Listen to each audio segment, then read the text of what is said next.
sound. What's that sound I hear? That's the sound of truth, ringing clear through the darkness, through the rain, the lessons of wars, experience out on the street, with the beds for peace.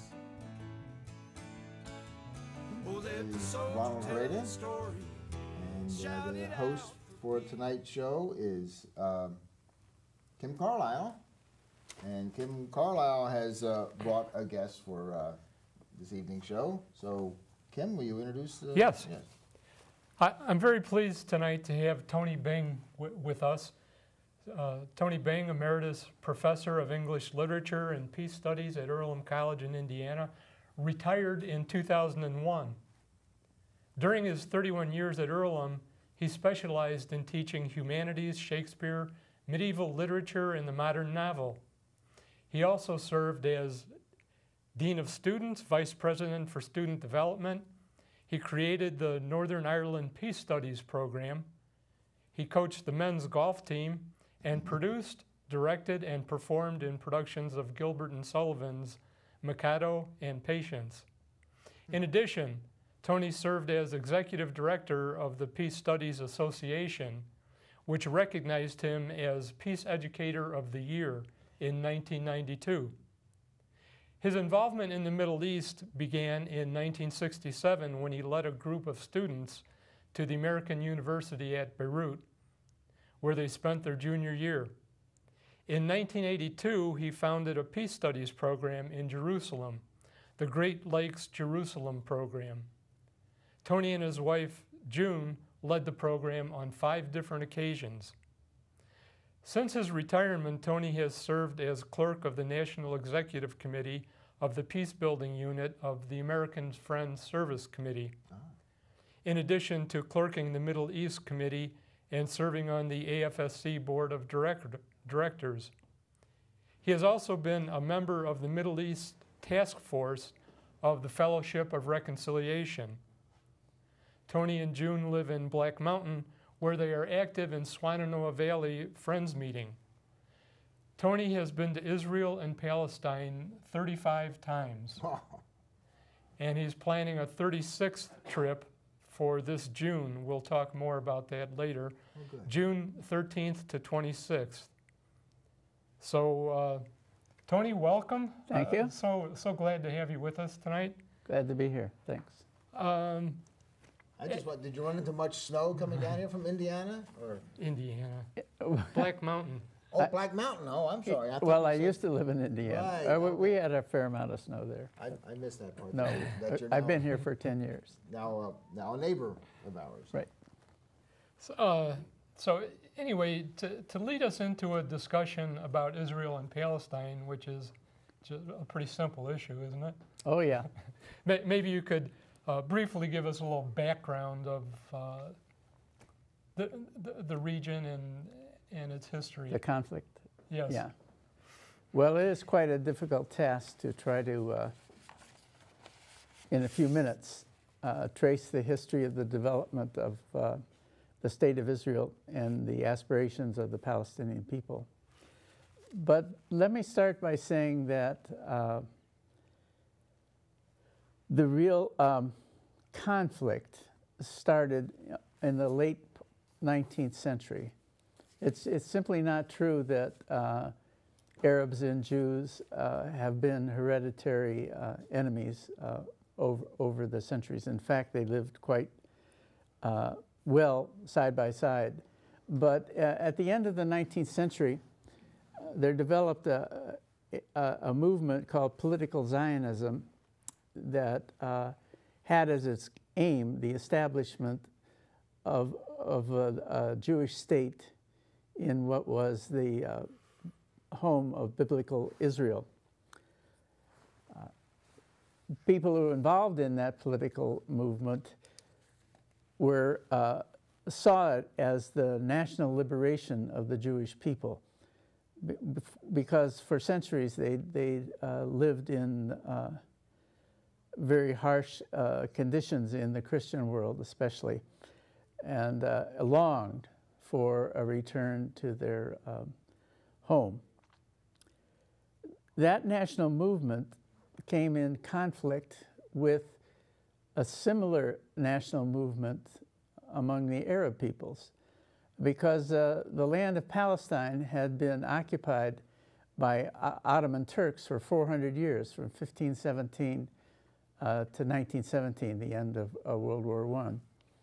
So the Arab population had never had a chance to exercise self-determination, and the longing for freedom, which we see even today on television and looking at Egypt and other countries where the people are expressing this desire for freedom and justice, was deeply ingrained among the Arabs. So right away we have the problem of two national liberation movements coming in conflict with one another over the same piece of land. This was complicated by the fact that after World War I, when Turkey was defeated, it was an ally of Germany, this land was given in a mandated form to Great Britain. So Great Britain ruled in Palestine, both Western Palestine and also what is now Jordan. They had this mandate from about 1917 or 1920 to 1947. I think it's important for people to realize that as Great Britain took over this territory, in 1917, there was about 10% of the population was Jewish and 90% was Palestinian. Many Jews from Eastern Europe were attracted to return to their Holy Land with a phrase that was very common, that here was a land without people for a people without a land. But as a matter of fact, there were over 600,000 Arabs living in this land at the end of World War I. And as I said, they too had their own aspirations for nationhood.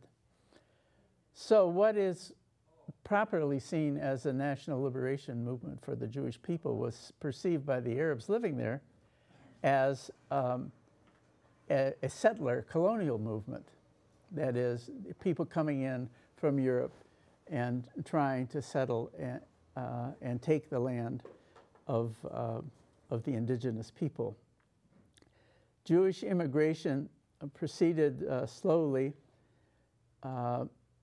until the 1930s, when Hitler came to power, and a great fear swept European Jewry about their possible future, and maybe 200,000 in the decade of the 30s came to Palestine. So that pressure of immigration and the separation of the two communities led to considerable tensions.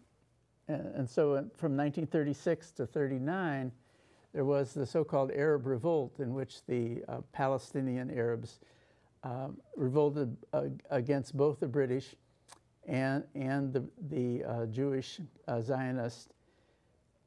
Actually, it was the longest nonviolent strike in history in 1936, something that most people are unaware of when thinking about the Arabs. But the revolt was suppressed, the leadership was sent into exile, and Britain had its hands full coming into World War II in 1939.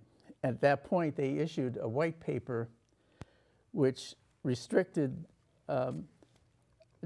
further Jewish immigration to Palestine to an additional 75,000 people, and also froze the ownership of land, which at that point was the Jews owned about 6% of the land of mandated Palestine. The momentous injustice of that particular white paper is revealed when you realize that hundreds of thousands, even millions of Jews were seeking to escape Nazi Germany. And here is Great Britain saying you can have 75,000 come to Palestine over the next 5 years and no more. So in some ways, the fate of European Jewry was sealed at that point. It might have satisfied some of the Palestinian Arabs, but it created great frustration among Jews. After World War II, when the realities of the Holocaust were made clear to everyone that over 6 million European Jews had lost their lives, the world decided that the longed-for Jewish homeland should become a reality. And so in 1947, the new United Nations created a partition plan, which divided the country. Now, I told you that the Jews owned 6% of the country. They were given 55% of the country under the plan. They had, at this point, a third of the population. I have a map here that shows the partition plan. If we could, can we zoom in on this at all? I guess not. But the partition plan was based upon where Jews had settled in the country. Switch to 2. Maybe we can switch to the other.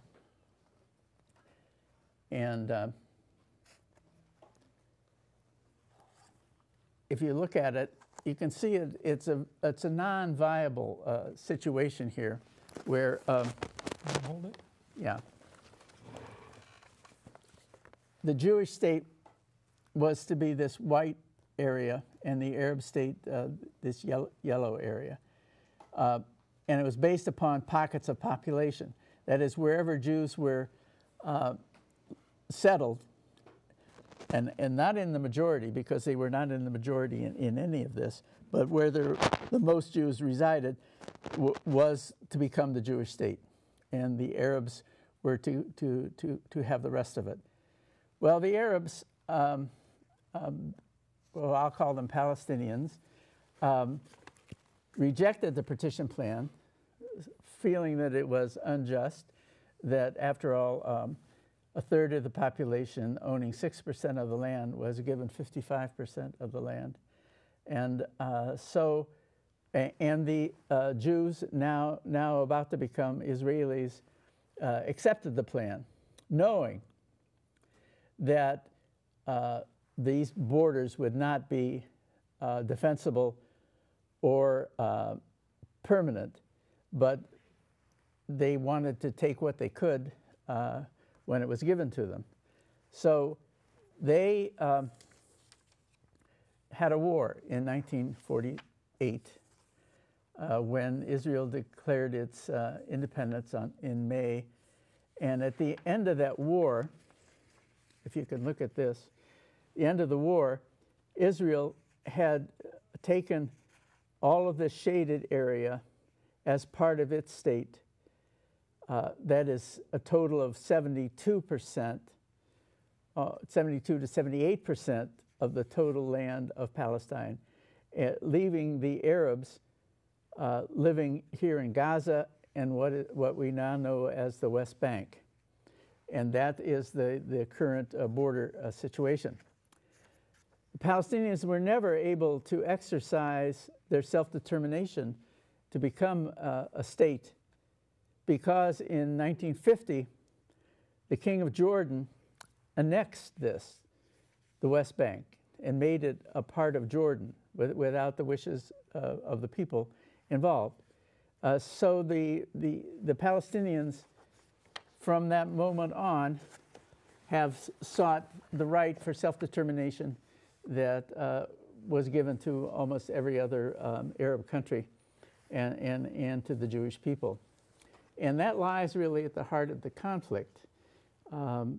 They've never been able to exercise their rights. They've participated in wars.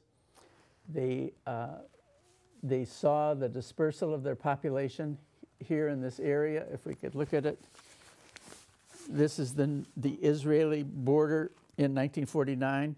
All these little dots are Arab villages that were destroyed. 700,000 refugees were created as a result of the war for independence for Israel. And these folks went to Syria, Jordan, Lebanon, and elsewhere. So, jumping ahead,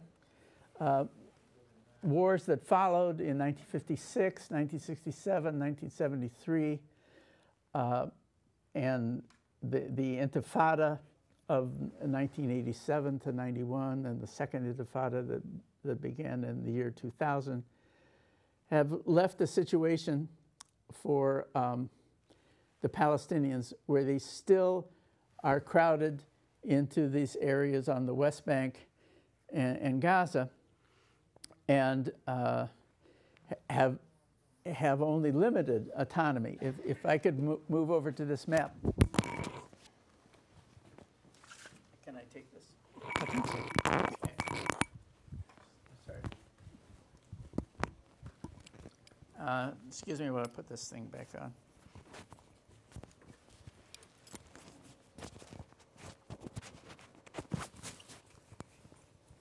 The problem since 1967 is that when Israel was triumphant in the war of 1967, they moved into the West Bank without annexing it, occupying it, and they've occupied it since that time. But what they did was send in their own settlers into the West Bank, so that these areas that you see in pink here are settlement blocks of Israelis. The Palestinians, this is a 2002 map, but it's useful for us. The Palestinians were given autonomy in these green areas gradually. But as you can see, these are not contiguous areas and would not make any kind of a viable state. I know we're going to talk about what kind of a solution is possible, but no viable two-state solution can be based upon giving the Palestinians just these autonomous areas and allowing the settlements and the settlement blocks to continue as they are. So that is a really thumbnail sketch, Kim, of the background to the conflict. And but I know I would like to talk about solutions, and I'd like to talk about the experience that my students had in studying this. Well, you already touched on the idea that a two-state solution, given the lack of contiguous areas for the Palestinians, is just seems totally unfeasible. Yet, all you hear is a two-state solution. Whereas for years, even back to the 1920s, great minds, Albert Einstein and Martin Buber, advocated for a one-state solution or binationalism. Yes. Yeah. So maybe you could elaborate on that and give your own opinion on. Well, Martin Buber and Judah Magnus, who was the president of the Hebrew University, testified before the United Nations Commission in 1947 against the partition plan for this binational state that you mentioned. And I think they were prescient in the sense that a huge amount of conflict and loss of life could have been avoided if the United Nations had adopted their proposal and not the partition plan. But the question now is, as you say, for years it was a taboo, really, in Israel to talk about a one-state solution. And even among Palestinians who'd never had even their own state, the idea of having a state that they would share with Israelis was not considered. But as the years have gone on, and Israel has moved more of its population into the West Bank, they did move out of Gaza, 7,000 settlers, but there are 500,000 settlers living in the West Bank in these areas, and the current government seems to have no intention of moving out of these settlements. What Israel has done, ironically, and I think tragically, has made it really impossible to visualize a two-state solution where people could live side by side. The Palestinians have been opting for a return to the 1967 borders, which we have outlined on this 2002 map, and sharing Jerusalem as a capital and a just settlement of the refugee problems as sort of their bottom line. But Israel has not accepted that, and nor have they accepted the preconditions of stopping the settlement building, which has stalled the talks between the Palestinians and the Israelis now. Well, I just want to take this brief opportunity to ask people to visit the Veterans for Peace Western North Carolina chapter's headquarters in the Phil Mechanic Studios, 109 Robert Street in the River Arts District, one short block west of the Gray Eagle. Tuesdays through Friday from 1 to 4 p.m. Is when it is generally staffed. You can call ahead to find out there's somebody there. The phone number is 258-1800. The phone number, the area code is 828-258-1800. You are invited to stand for peace with the War Resisters League of Asheville, Iraqi Veterans Against the War, Military Families Speak Out, and other peacemongers at the Veterans for Peace Peace Vigil, each Tuesday from 4:30 to 5:30 at Pack Place, the intersection of Patton and Biltmore Avenues in downtown Asheville. Or stand for peace wherever you are at that time if you can't join us here in Asheville. Following the Peace Vigil is a Peacetown meeting where concerned folks discuss ways to promote peace here in Asheville.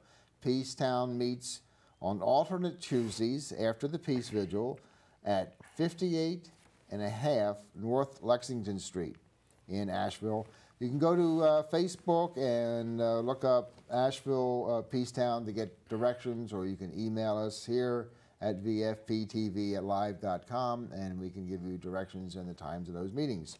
So that's all I want to say right now. We can get back to... Okay, if you're just joining us, I'm Kim Carlisle here with Tony Bing. And Tony has traveled to Israel and Palestine 35 times, is planning a 36th trip. He's quite knowledgeable, and that's our topic tonight, Israel and Palestine. I'd like to shift a little bit and talk about some of the trips you've made, taking students there, your the Peace Studies program, and well, let me ask this. Are there some memorable experiences that you'd like to share with when you've taken students to? Right. There are some. Let me tell you that the shape of this Peace Studies program involved us hiring 3 Israeli professors and 3 Palestinian professors, teaching parallel courses and having the students live in Palestinian homes for a period of time and on an Israeli kibbutz for a period of time, where they were studying both sides of the conflict and listening carefully to the truth as they see it on each side. And at the end of the program, they were asked to have a mock peace session in which they play out a possible scenario of peace, in which they role play Israelis and Palestinians. And one of the successes, I think, of the program is the way that the students could imagine themselves, the research into the roles that they were asked to play. For example, I would take the strongest pro-Palestinian kid who in the course of the semester and ask him to play an Israeli general or an Israeli settler in the peace negotiations, and vice versa for students who had been strongly pro-Israeli in the course of this.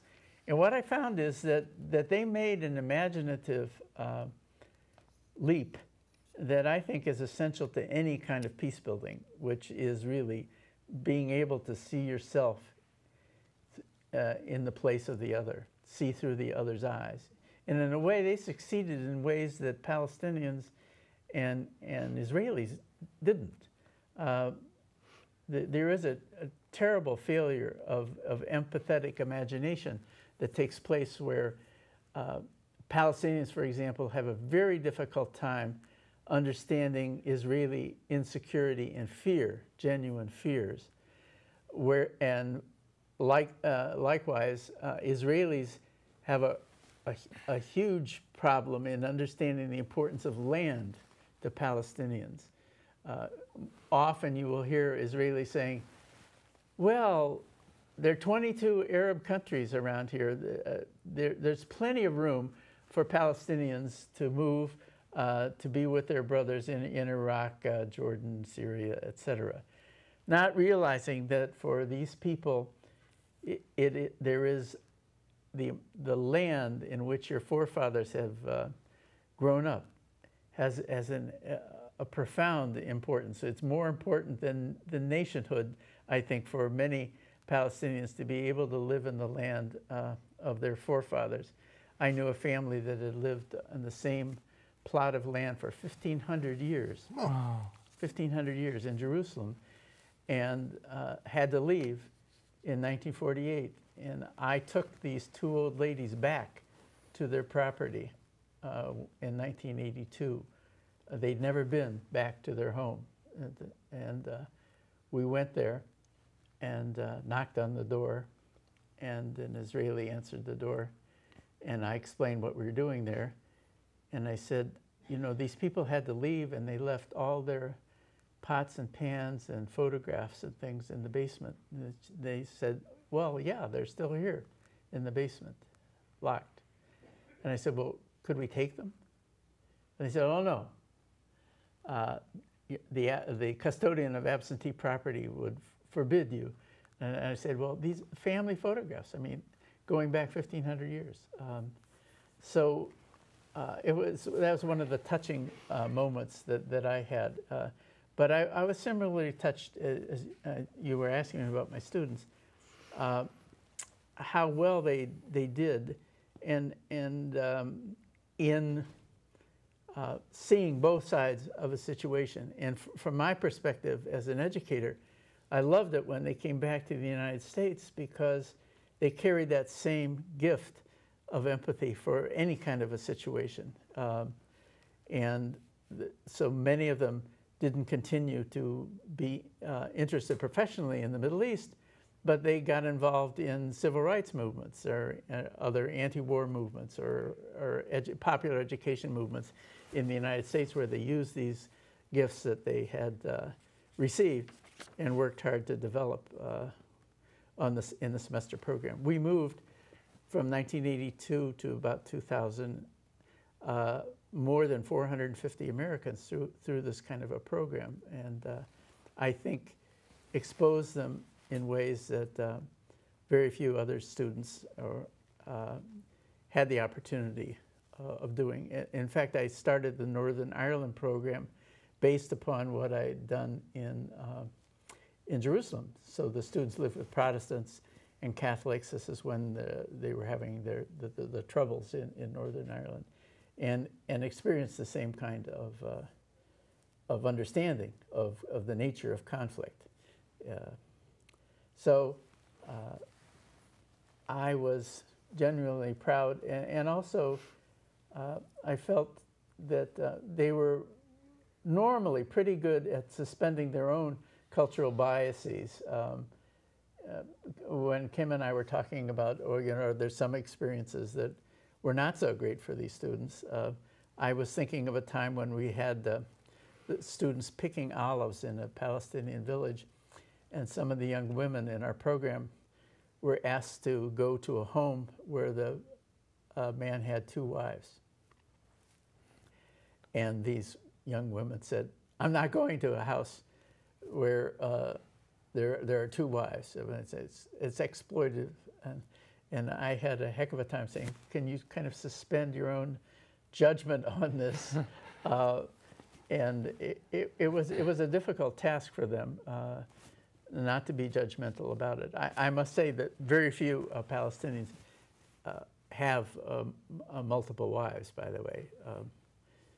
I'm sure way less than 2% of the total population have multiple marriages.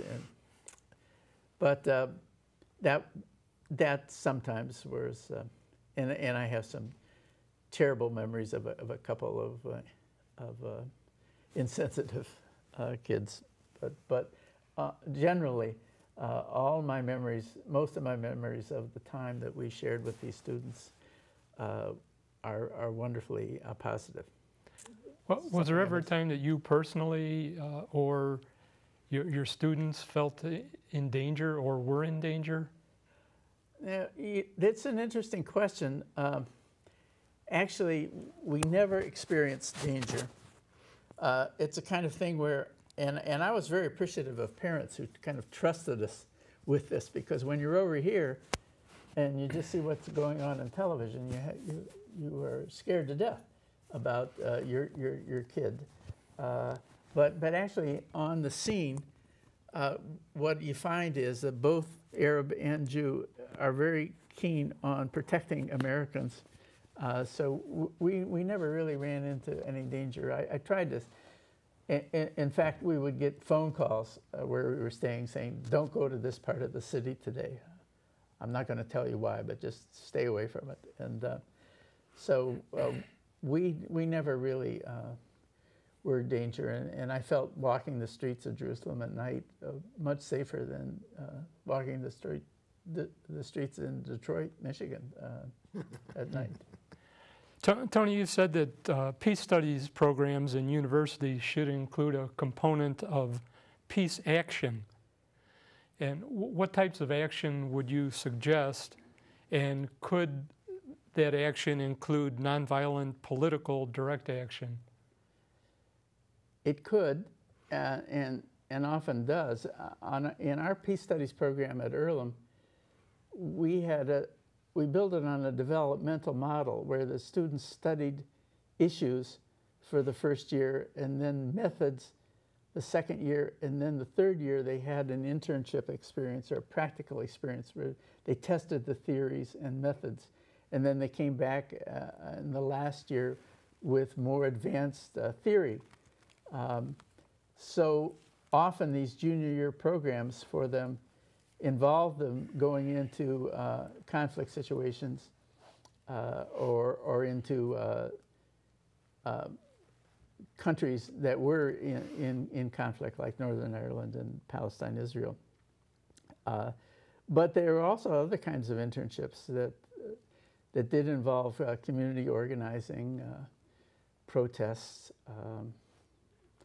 and they were very, as I said, they're very involved and became very, very engaged citizens, I think, as a result of this.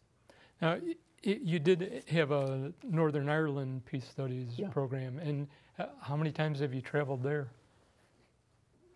Well, I used to go every year to visit them, but we, unlike this program in Jerusalem, we hired a local person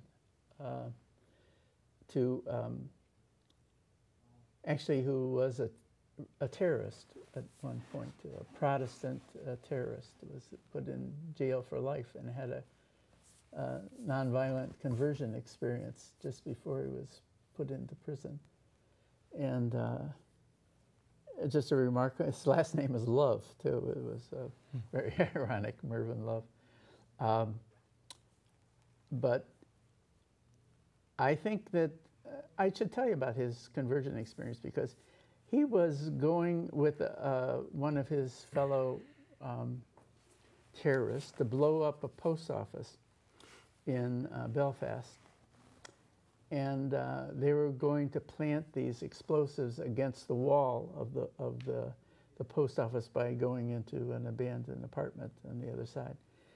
And they were planting these plastic explosives, and he heard someone coming up the stairs, turned around and fired a gun right through the heart of this person. And they looked at it, and it was a poster of a man, and he had shot him right through the heart, the poster. Wow. The sound was actually a rat going up the stairs. And he just said, my God, what have I done? And he just stopped right there. But unfortunately, with his group, they wouldn't allow him to leave, so they turned him into the police. So he got a life sentence in prison, in which he finished a PhD in peace studies and was released. So he has been the leader of that particular program. Wow. Did the rat survive? Or? The rat survived, okay. Yes. I always look out for my little furry friends. Should we take a phone call? Sure. We have a caller. Hi. Hello, caller. Welcome to VFP-TV and radio. You're on the air. Do you hear me? Sure. Yes, loud and clear. Listen, very informative show. I want to thank Dr. Bing for being here tonight.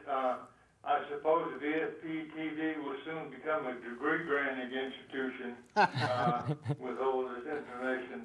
I've got a couple of questions to ask. One is, Mr. Carlisle, you were asking him for his approach to the Middle East problem before, and I hope you will give him a chance to talk about it before he forgets. He's got involved in so many things.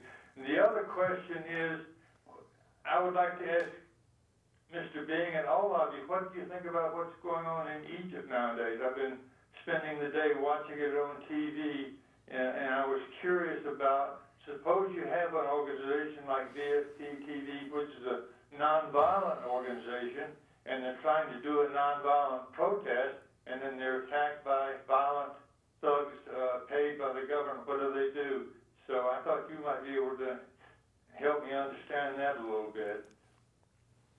I think it. So thank you so much for coming. Right. Thanks for your question.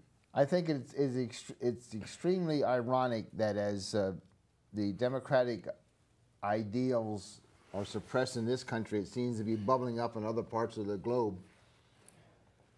What I find surprising is that people are surprised.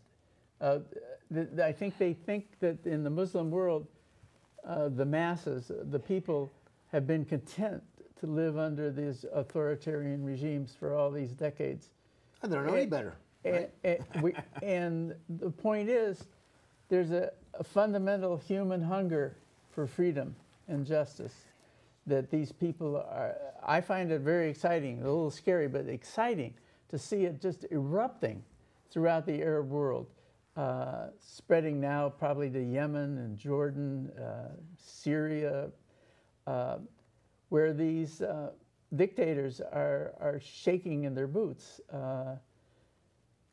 To me, as someone who has spent so much time on the Palestinian-Israeli conflict, I am a little frightened about Israel's response to what may be going on with Egypt, in that, as I said, this fear that Israel has for their own security, which is a very real one and grounded, may lead them to do something which I regard to be as stupid, which would be a re-invasion of Gaza to make sure that the borders between Gaza and Egypt remain closed.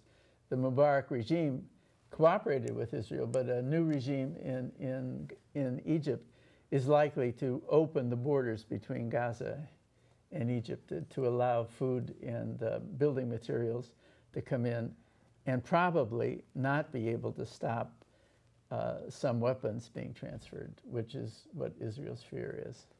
Well, another consideration would be that a new regime, well, the old regime had Egypt had a peace treaty with Israel, and a new regime may not honor a peace treaty.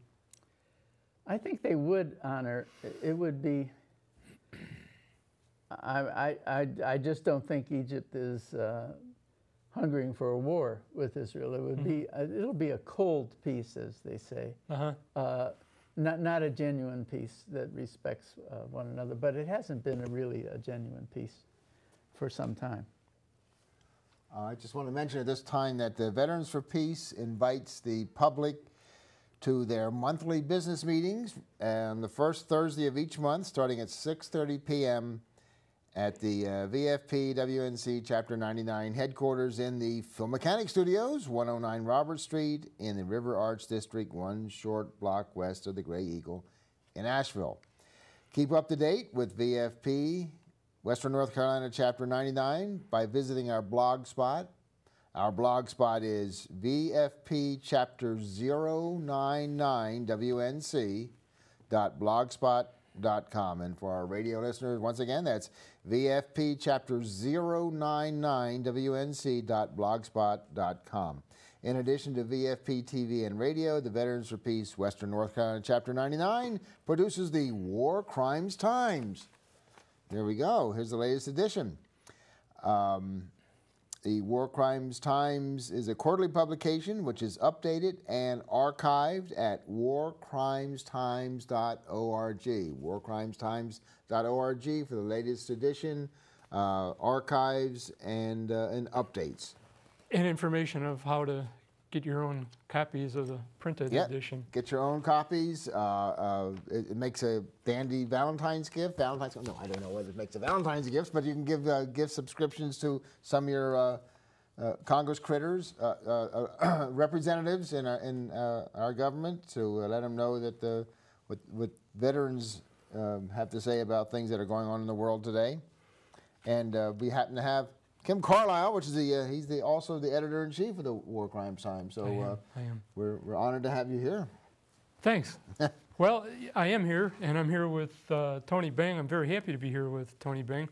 And yes, we are Veterans for Peace.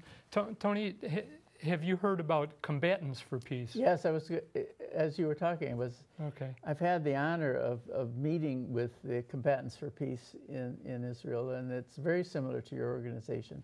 These are Palestinians and Israelis who have fought one another and who've been in prison, Palestinians who've been imprisoned for their resistance activities, who now have given up the ways of violence and meet together. A fantastic Palestinian I met, his name is Bassam Aramin. And I'll give you, he was put in prison for 17 years for his terrorist, really, activities against the Israelis. He threw a grenade, and when he was in prison, he was forced to go see a film on the Holocaust. This was the story I was going to ask you if you knew. Go ahead. Right. Well, he told it, and he said to me, he said, I was not going to go see this film. As far as I was concerned, the Nazis didn't go far enough, which sort of took a deep breath with. But he said, I went. And halfway through this film, I started weeping uncontrollably at the suffering of the Jewish people. And afterwards, I developed a friendship with this guard who I had previously just regarded as my complete enemy. And after I got out of prison, I helped develop this group called the Combatants for Peace. I saw him just a few weeks after Israelis had shot his daughter, 10-year-old daughter, and killed her. She was sitting on the front stoop of their house. And this man, his ability to forgive and to continue this work, and it's paralleled by a man named Roni El-Hanan, an Israeli, who lost his daughter in a bombing, a terrorist bombing on Ben Yehuda Street in West Jerusalem,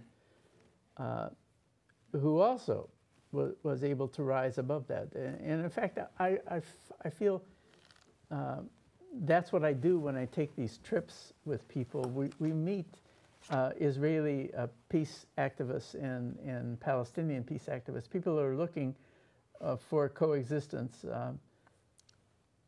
and who have devoted, the way the Veterans for Peace here have, so much of their lives to learning from the terrible experiences that they underwent. I was thinking of two guys from the war, for Veterans of Peace in California that I went with in 1990 to Iraq. We were the first group, before the Iraq War started, a group of us went with the Fellowship of Reconciliation to try to exchange ourselves for the hostages. If you remember, there were American hostages that Saddam took. This is before the war. And he was planning on placing them as strategic sites, power plants and water supplies. And so a group from the United States, priests, nuns, socialist candidate for president of the United States, these two guys who had suffered from Agent Orange in Vietnam, we all got together and went, about 20 of us. We were, Saddam didn't see the political advantage of allowing us to substitute ourselves for the hostages, but he did release 4 hostages to us that we brought back with us at the time. And I was just struck by these veterans. So I'm not a veteran, but I felt during the Vietnam period that I was like a veteran. And I was often on talk shows with the veterans like yourselves who said we are all veterans of the Vietnam War in one way or the other. So I really appreciate the work that you do and the witness that you make. My own feeling about being a pacifist is that it sounds like a cliche, but as I said, I was willing to die for my country, but not to kill for it. And that was what prompted me to go to Iraq, say goodbye to my family, and maybe not see them again. And I treasured that opportunity to put my money where my mouth was. But I see a lot of common ground between people like myself and Veterans for Peace, which is why I'm really pleased to be on a program like this. Oh, well, we're happy you're here. I'm glad you told a story about the Combatants for Peace, because I was thinking about that as you were talking about the experiences with students, and if they could only imagine themselves in the role of the other and be empathetic to the other's conditions. And when this Palestinian saw the movie of the Holocaust, it so affected him. Yeah, that's. Well, let's talk about your trip that you're planning for June 13th to the 26th. We had oh good, it's up there now. Neighbors East and West. NeighborsEastandWest.org. So if you want information, that's where to find it. NeighborsEastandWest.org. But most of your trips, I imagine, have been with students. Now, Will this Well, trip? since I retired, I've been taking trips with other folks. Uh-huh. And so this is open to the public? Oh, yeah. And are there any qualifications or conditions? No. I'll give you an no, except I'd like to have as diverse a group as possible. Ah. The last trip I led, I took a man who was president of a synagogue in Georgia, who taught at Berry College, and it was a very hard trip for him because most of our travels are in the West Bank and Jerusalem and meeting with Israeli and Palestinian peace activists, and it went against a lot of what he had believed and had learned as in Hebrew school and at his synagogue. His own preconceived notions? Yeah. And he argued, and then I really appreciated it. I mean, he didn't just sort of sit there and take it in as kind of propaganda. But after the trip was over, he volunteered to go back and live in a Christian community outside of Bethlehem and work with traumatized children and develop a program for kids who were traumatized by war, giving himself unstintingly to the local population, most of whom knew he was Jewish.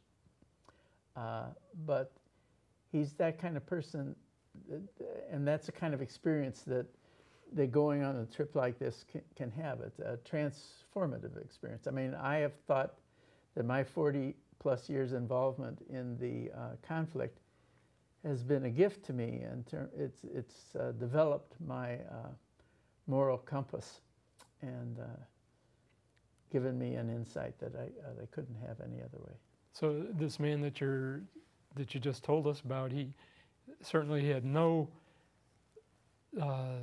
notion that he'd ever get involved in. None at all. He was totally transformed by the occasion.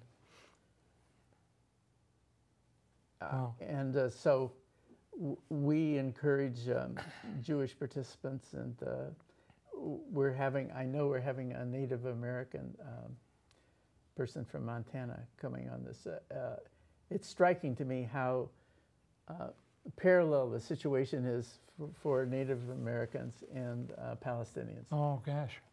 The Palestinians, if you look at that map, are in effect placed on reservations. Some people like to draw an analogy with South Africa and the Bantustans, but really it's much more apt to talk about reservations. In fact, a whole group from the Lakota Nation in North Dakota went to the West Bank and visited with these people and found great solidarity and commonality. Wow. In sharing their experiences. Wow. I've often wondered about how a Native American can rationalize being in the U.S. military in the Middle East, driving people off of their land, just as their ancestors were treated. Yeah. I'd like to get into discussion with somebody about that and find out what the rationale is. But anyhow, I'm sorry. Right. Well, another similar situation was the black soldiers in World War II went to fight for the freedom of other people, yeah, and came back to experience the same old Jim Crow laws that they had left, which probably began to foment the civil rights movements of the 50s. Well, certainly did. Yeah. Well, the African Americans that have gone, students on my program, are just amazed, very similar to really what Malcolm X experienced when he went to Mecca and saw that Muslims came in every color, blue eyes, black skin, brown skin, yellow skin.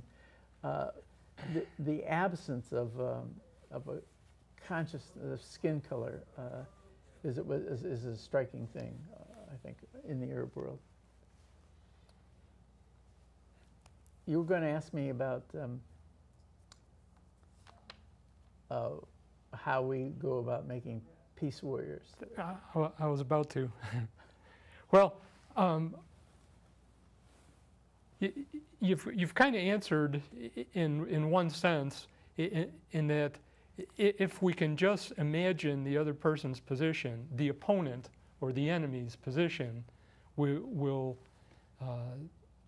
our feeling of animosity toward that person will cease.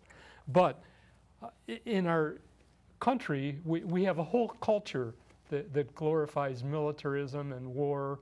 We honor military heroes, yet we don't venerate our peace heroes. So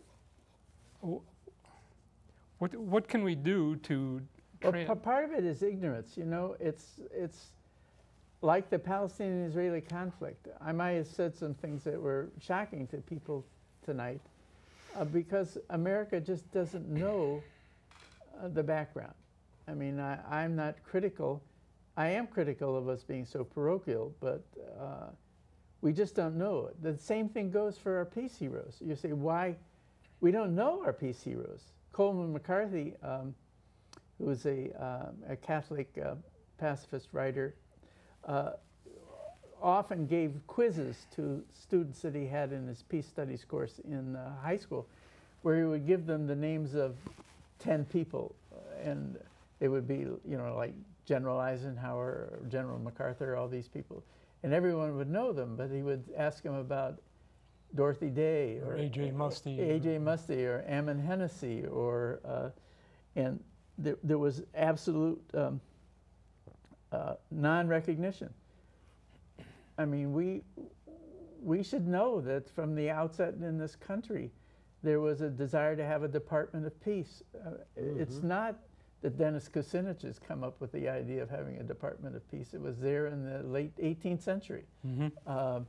So part of it is education. Offering books like Power of the People, or the Nonviolent History of America, or Howard Zinn's People's History. We just don't know who our heroes are. I mean, of course we know Martin Luther King, but do we know Fannie Lou Hamer? And do we know Ella Baker? Right. We should have that as a section of the show. We should have each week. That's a good idea. Have a peace hero honored. But another thing is there's the